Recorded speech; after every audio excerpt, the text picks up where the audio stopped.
बिहार में यात्राओं का दौर शुरू हो चुका है। पहले तेजस्वी यादव, फिर बिहार के मुख्यमंत्री नीतीश कुमार ने मन बनाया कि हम भी यात्रा करेंगे। उसके बाद उपेंद्र कुशवाहा के यात्रा, तो फिर पप्पू यादव ने भी मन बनाया कि हम भी यात्रा करेंगे। हालांकि सबका कारण अलग अलग है।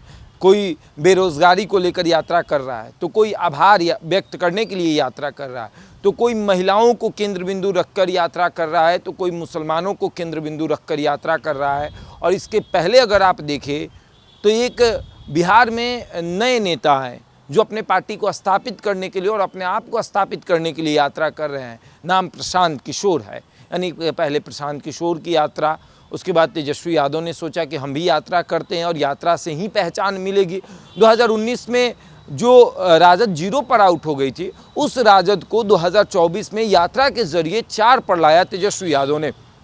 अब जब तेजस्वी यादव को सफल बाकी नेताओं ने देखा तो उनको लगा कि वाकई में यात्रा ही बेहतर कर सकता है, और उस यात्रा का अब एक दौर शुरू हो चुका है। नीतीश कुमार भी कह रहे हैं कि हम भी यात्रा करेंगे, और अब उपेंद्र कुशवाहा, पप्पू यादव, सभी लोग यात्रा के ऊपर ध्यान केंद्रित कर चुके हैं। वो देख रहे हैं कि यात्रा ही एक ऐसा जरिया है जब हम जनता से रूबरू हो सकते हैं, जनता से बातचीत कर सकते हैं, जनता के निगाहों पर हम जा सकते हैं, उनसे ये बोल सकते हैं कि भैया हम आपके बीच हैं, आप अपनी परेशानी बताइए, और आप ही की परेशानी को दूर करने के लिए हमने ये यात्रा शुरू की है। देखिए, यात्रा एक बेहतर कम्युनिकेशन साबित होता है नेता और जनता के बीच में।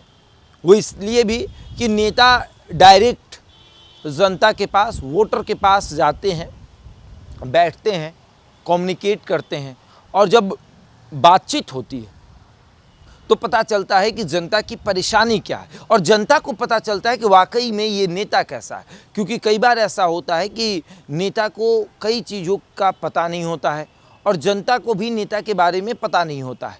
वो परेशान होते हैं, वो समझ नहीं पाते हैं कि असल मायने में क्या हो रहा है।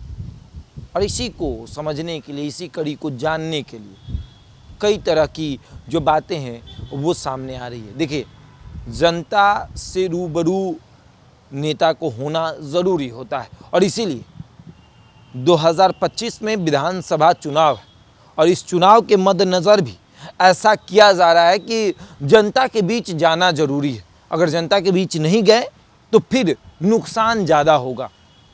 तेजस्वी यादव ने भी मन बनाया, और 2024 के लोकसभा चुनाव से पहले उन्होंने यात्रा किया, बिहार भ्रमण, और उस बिहार भ्रमण का नतीजा हुआ कि वोट प्रतिशत बढ़ा, और उसके बाद 4 सांसद जीत कर आए।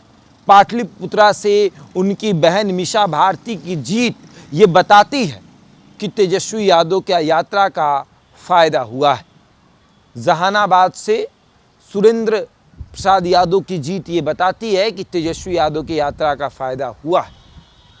उसके बाद आप देखें तो औरंगाबाद, कई जगहों पे, फिर बक्सर, ये सीटें जो हैं वो आईं, और पूरे शाहाबाद के क्षेत्र को अगर आप देखें तो पूरे शाहाबाद के क्षेत्र से भारतीय जनता पार्टी का नामो निशान मिटा देना ये बताता है कि तेजस्वी की यात्रा का फ़ायदा हुआ है।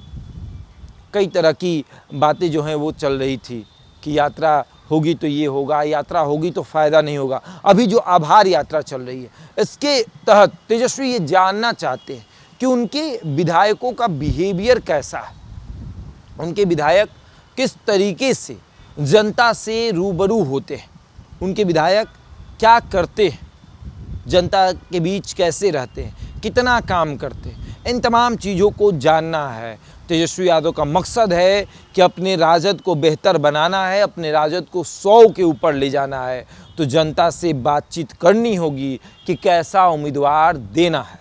और यही चीज़ उपेंद्र कुशवाहा भी करना चाहते हैं, यही पप्पू यादव भी करना चाहते हैं, यही चीज़ नीतीश कुमार भी करना चाहते हैं। हालांकि पप्पू यादव का ये यात्रा किसी पार्टी को फ़ायदा पहुंचाना नहीं, अपने आप को मजबूत करना है। उनकी कोई पार्टी नहीं, उन्होंने अपनी पार्टी का विलय कांग्रेस के साथ कर लिया। हालांकि टिकट नहीं मिला तो निर्दलीय उन्होंने चुनाव लड़कर ये दिखाया कि पप्पू कितने मजबूत हैं, और अब यात्रा के जरिए ये बताएंगे कि पप्पू के पास मुसलमानों का कितना वोट बैंक है। आगे देखिए क्या होता है। लेकिन इस बिहार की यात्रा पर बिहार के सभी नेता निकलने वाले हैं। बहरहाल इस खबर में इतना ही। बने हमारे साथ और देखते रहें द इंडिया टॉप।